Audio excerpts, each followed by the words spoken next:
On my wedding day, my bride whispered, "I can't wait to be Mrs. Taylor, but my name isn't Taylor." Her whole family laughed. Mine sat frozen. I smiled, kissed her on the forehead, and walked out.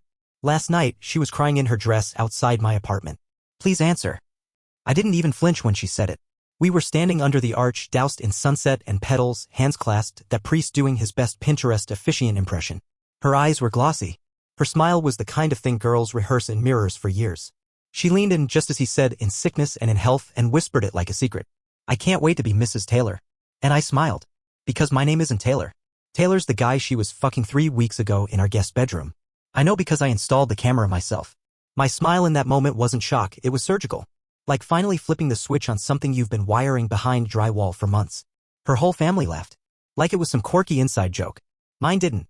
My mother's face went paper white. My little brother looked down at his shoes like they'd betrayed him too. The priest chuckled nervously, asked her to repeat the line. She corrected herself, still laughing. "Sorry. Habit." No one understood how sick that word sounded to me. Habit. Like she'd been rehearsing it, saying it in her head, writing it on napkins. I kissed her forehead. And then I walked. Down the aisle. Out the door.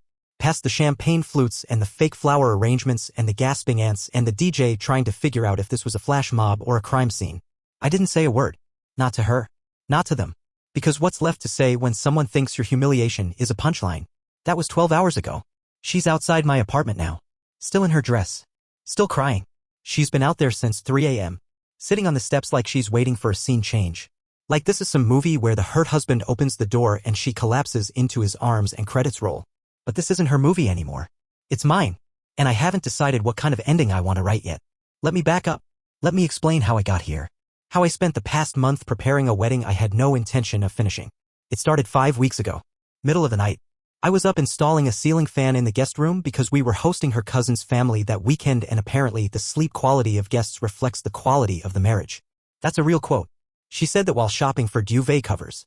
Anyway, I dropped a screw behind the headboard. Moved the bed to find it. And there it was. A condom wrapper. We don't use condoms. Haven't in over a year. At first, I thought maybe her cousin dropped it. Maybe it was from before we moved in. Then I saw the second one. And the third. All fresh. All torn the exact same way she tears granola bar wrappers, neat, deliberate, diagonal. My brain split. Not panic. Not rage. Data collection. I didn't confront her. I didn't cry. I just started watching. She got comfortable. That was her mistake. Most cheaters hide. She flaunted. Late nights at work, Taylor's a coworker.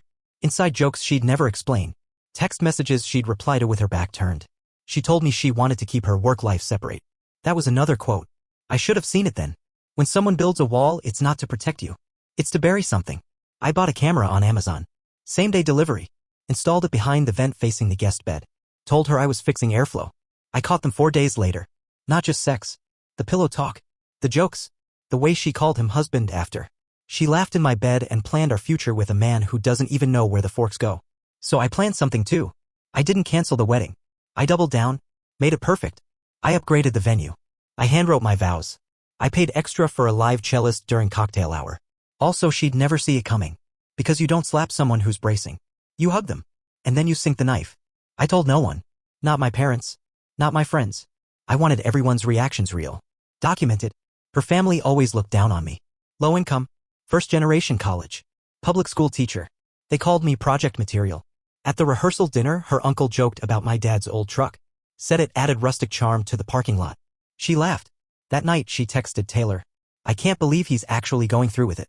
Taylor replied, enjoy the last name while it lasts, winky face. She sent back, might just hyphenate. Mrs. Taylor sucker. So I made sure to memorize the priest script. I knew when she'd lean in. I knew what she'd whisper. And when she did, I let her. Now she's outside. Phone dead. Dress dirty. Mascara war paint. I could open the door. I could forgive her. I could let her rewrite the narrative, call it cold feet, miscommunication, sabotage by a jealous ex. But that's not the story I'm telling. She doesn't get to pivot. Not this time. I've got the footage. The texts. The ring's still in its box. But I haven't decided what to do with any of it. Maybe I'll send it all to her dad. Maybe I'll send it to Taylor's wife. Yeah, he's married. That's another chapter. Maybe I'll walk out there and just sit beside her.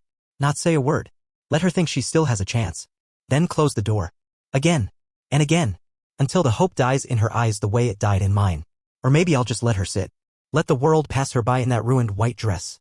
Because the thing about fairy tales is, they always end at the altar. They never show what happens when the groom walks away. And this time? He did. Edit 1. She just screamed my name. Not sweet. Not sad. Screamed it like it owed her something. Then whispered, "Don't do this." Update 1. She fell asleep on the stairs. I watched through the peephole for 2 hours. Her head kept slipping against the railing. At one point she jerked awake and looked directly at my door like she knew I was behind it. Then she curled up in that overpriced dress and let the night take her. I went to bed. And I slept like a brick. This morning, she was gone. Left her bouquet on the sidewalk. Half frozen, wilted, bruised where she must have dropped it. The kind of visual metaphor a screenwriter would delete for being too on the nose. She texted me an hour ago. "Can we talk?" I didn't respond. She sent a second message. "Please. You don't understand." "Oh, but I do." See, that's the part she still doesn't get. The part that'll eat her alive. She thinks this is about Taylor. It's not. Taylor was just the match. The real fire started a long time ago. Let me tell you about a man named Garrett. You don't know him. She doesn't know that I know him. But she will. Garrett's a pharmacist. Lives 3 cities over. Nice guy. Engaged. Works long shifts. Loves trivia nights. His fiancée is one of those boutique candle girls who posts pictures of matcha lattes with captions like "grind now, glow later." Garrett met my almost wife, let's call her Emily, during a bachelorette trip last year. It wasn't her bachelorette. It was her friend Dana's. Vegas, of course. Emily told me they barely left the spa. She said, "You know I'm not a party girl." What she didn't say, that Garrett met her at a pool bar. That they flirted over tequila. That they slept together 3 nights in a row while she wore her engagement ring like a party favor. I know all this because Garrett found me. Yesterday. Yeah. While Emily was crying in her dress outside my building, Garrett was demanding me screenshots from a fake Instagram she used for trip photos. One of his friends recognized her wedding announcement from Facebook. Put it together. Garrett thought she was single. He told me he'd never have touched her otherwise. He's furious. His fiancée is gone. And now? He wants revenge too. So we're talking. We're comparing notes. And let me tell you something sick. Taylor wasn't the first. Just the first one I caught. There were 3 before him. 3. Different men. Different cities. Different lies. And every single time she looked me in the eyes after, kissed me like she meant it, made plans for our future while someone else's fingerprints were still on her skin. You want to know the worst part? She told Taylor she was only marrying me for the optics. That her family would never accept a divorced man. That I was safe. A clean resume. That I was plan B with a decent credit score. I confronted her this morning. Not face to face. I called. She picked up on the first ring. Her voice? Shaky. Like she'd rehearsed an apology in 7 variations. I didn't let her speak. I said, "Who's Garrett?" Silence. Then a sound I can only describe as the world collapsing behind someone's teeth. She didn't deny it. She tried to pivot. Said she was in a dark place back then. Said I'd pulled her out. I told her I had proof. All of it. Every text. Every timestamp. Every secret little DM she thought would stay in the dark. She asked how. I told her I stopped trusting her a year ago. That I've been archiving since last October. That every lie she told added another nail to her own coffin. She went quiet. Then she said the most Emily thing she could have possibly said. "Are you going to ruin me?" Not "I'm sorry." Not "Please forgive me." Just, "Will you burn it all down?" And I realized something in that moment. She wasn't crying last night because she missed me. She was crying because her safety net vanished. Because the version of herself she curated for the world, dutiful daughter, loyal fiancé, wedding day princess, collapsed in a single whisper. She thought I'd explode. She wanted me to. That would have been easier for her. Something she could spin. But what scares her? What eats at her? Is this. Me calm? Silent? Strategic? She doesn't know what I'll do next. And that uncertainty? That's the new wedding ring around her throat. I'm not done. Taylor's wife still doesn't know. Yeah. Wife. Found her Facebook 2 nights ago. Found her Pinterest board labeled Our Forever Home. Found the wedding photo of them on a mountain ridge, smiling like betrayal isn't already cancer in their bones. She's about to get a message from me. No threats. Just facts. Just the truth. And then I might go quiet for a while. Let the rot do its work. Emily's parents have called twice. I didn't answer. My own mom asked if I was okay. I told her yes. I'm not. But I will be. Because the story? It's not over. And if Emily thinks she's still the main character, she's about to find out. The narrator doesn't need her to finish the book. Not anymore. Update 2. Taylor's wife didn't reply with words. She sent a photo. It was of a printed message on pink stationery sitting beside a full cup of untouched coffee. The message read, "Your husband and my fiancé deserve each other. Consider this the beginning. See." 5 minutes later, she blocked me. I didn't need more. I sat there staring at the screen, coffee going cold in my hand, wondering if she'd already confronted him. If he was still sleeping off the hangover from our ruined wedding while his wife packed his things into boxes he didn't even know existed. Emily texted me that afternoon. What did you do? I didn't answer. She followed up with. She showed up at his office. And then, you're ruining innocent lives. I laughed. Out loud. Alone. That word, innocent, burned on my tongue like something rotten swallowed too fast. Let me tell you something about Emily's family. They throw stones from glass mansions.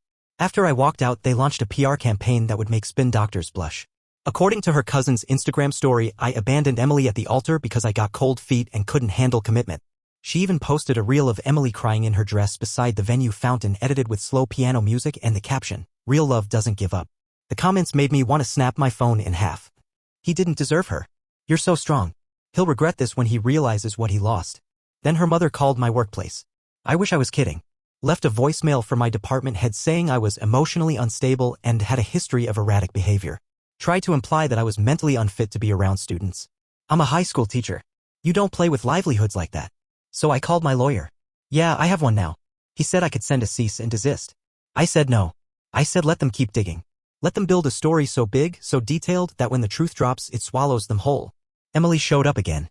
Not in the dress this time. Jeans. Hoodie. Hair tied back like she thought humility could be costumed. She waited outside my building like a stray. Didn't knock. Just sat. When I finally came out to take the trash, she stood like she'd rehearsed it 100 times. She said, "Please talk to me." I didn't. I kept walking. She followed. I get it, okay? I fucked up. I fucked up bad. But you don't have to destroy everything. Still, I said nothing. I didn't love him, she snapped. That stopped me. Turned me around. Which one? I asked. Garrett? Taylor? The guy from Miami you thought I wouldn't find because you used Snapchat. She blinked like I'd slapped her. Then said something I haven't stopped thinking about. Do you think I was happy with you? It was so quiet I heard the click of her jaw after. You made me feel like nothing, she said. Like I was living someone else's idea of love. Like a prop in your quiet little life. I should have felt rage. But all I felt was clarity. You said yes, I replied. And she did. Again and again. Said yes to dinners. To holidays. To the dress. To the ring.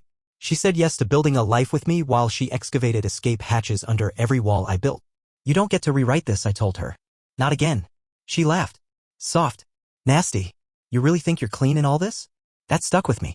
Because the truth is I'm not. You remember Garrett? He sent me everything. Screenshots. Voice notes. Even a few photos. But one of them was a selfie. Taken in our guest bathroom. You can see the beige tiles.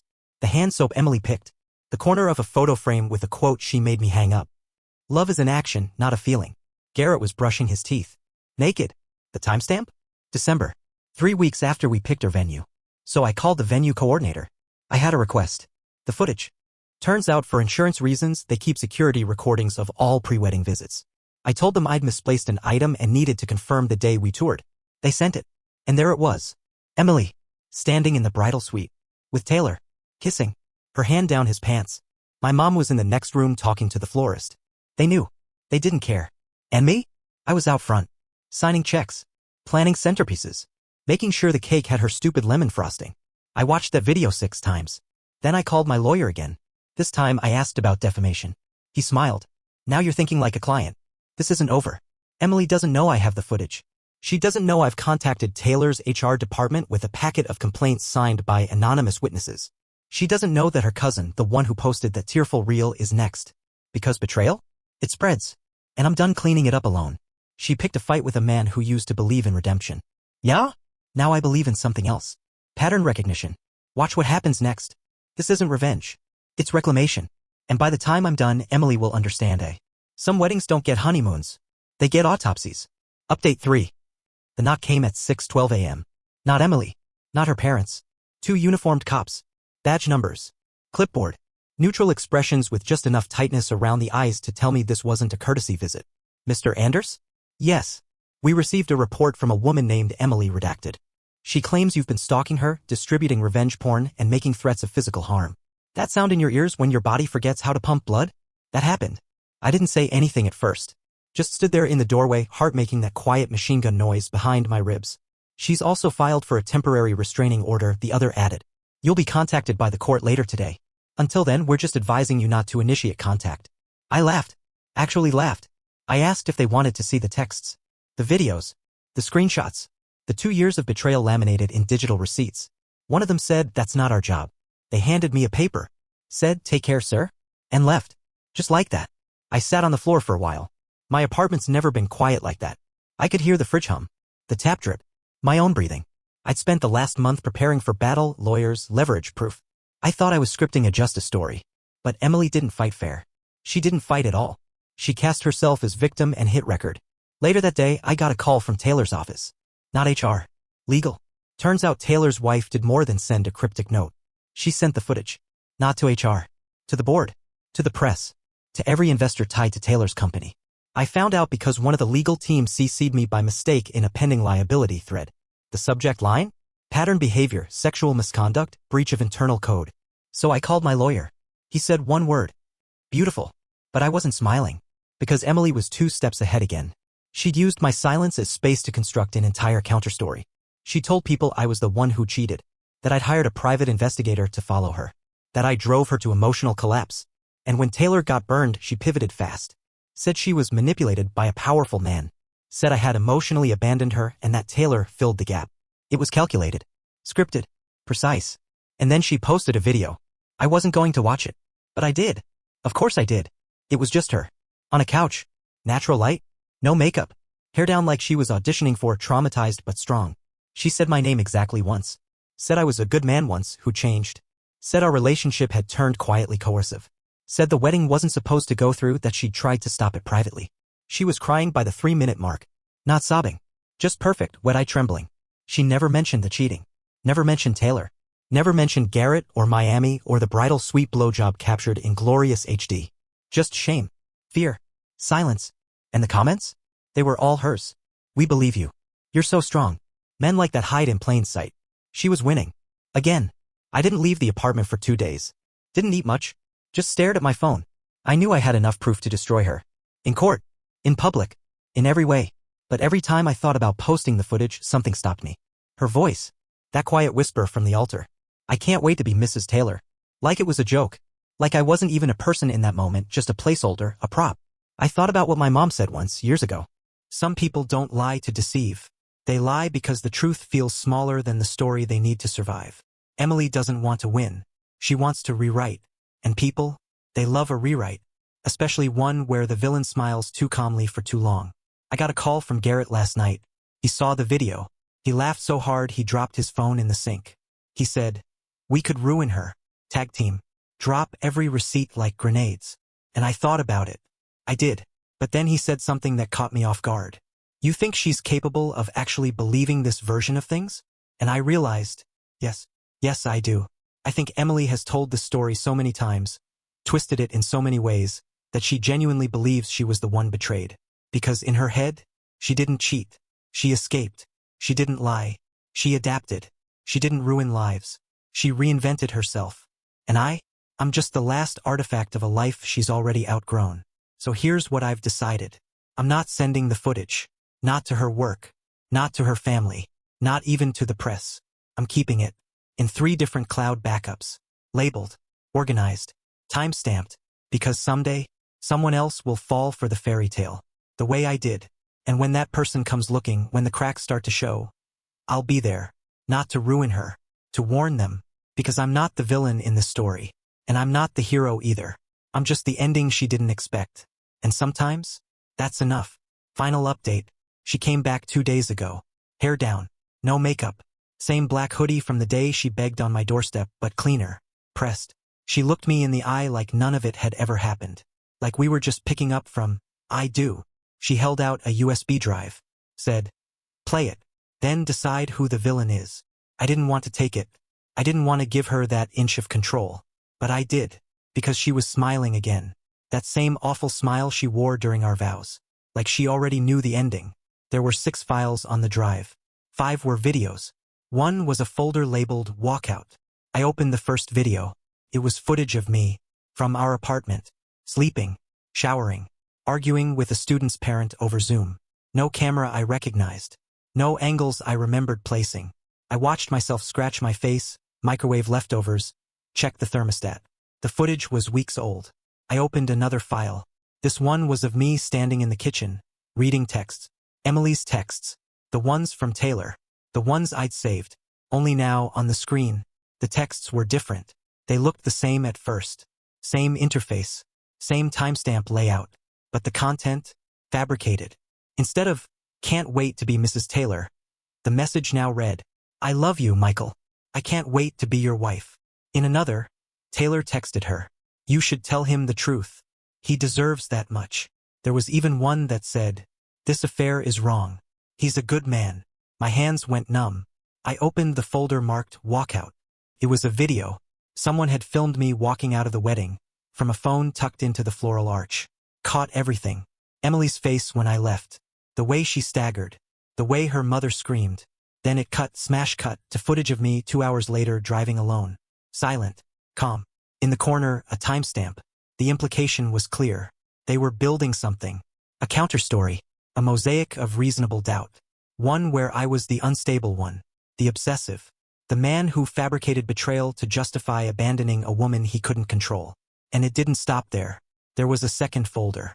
Labeled insurance. Inside were PDFs. Emails. Screenshots. All edited. All subtle. My emails rewritten to sound manic. My call logs rearranged. Even fake Venmo payments to usernames like @EmilyAffair and @TaylorTheBoss, with notes like, thanks for the evidence. I slammed my laptop shut. Called her. She picked up immediately. You made this, I said. She didn't deny it. I remade it, she said. You're insane. She paused. Then, not anymore. You fixed that for me. That silence between us was heavier than rage. Then she added, you thought you were documenting me, but I was archiving you too. I asked her what she wanted. She said, nothing. This is just the failsafe. Failsafe, like I was a contagion, like she'd inoculated herself with my own shadow. She said, if you post anything, this goes live. I asked, what is this? She said something I'll never forget. This is what people believe when they already want to hate you. And she hung up. I haven't left my apartment since. Garrett's texts have gone unanswered. My lawyer wants to meet, but all I can hear is that last line. This is what people believe when they already want to hate you, because she's right. There is no proof pure enough to save you when someone's already decided you're guilty. Emily didn't just win the narrative. She pre-wrote the sequel, the spin-off, the docuseries. And me? I'm just the thumbnail, blurry, unsmiling, cropped mid-blink with the caption, what really happened? So what do I do? Nothing. For now. Because the story isn't about justice. It never was. It's about control. And she has it. For now. But if she's the storyteller, then I'll be the ghost. Not dead. Just waiting. Watching. Because the thing about ghosts is, they're proof that someone's story didn't end where they wanted it to. And me? I'm not done. I'm just off-screen. For now.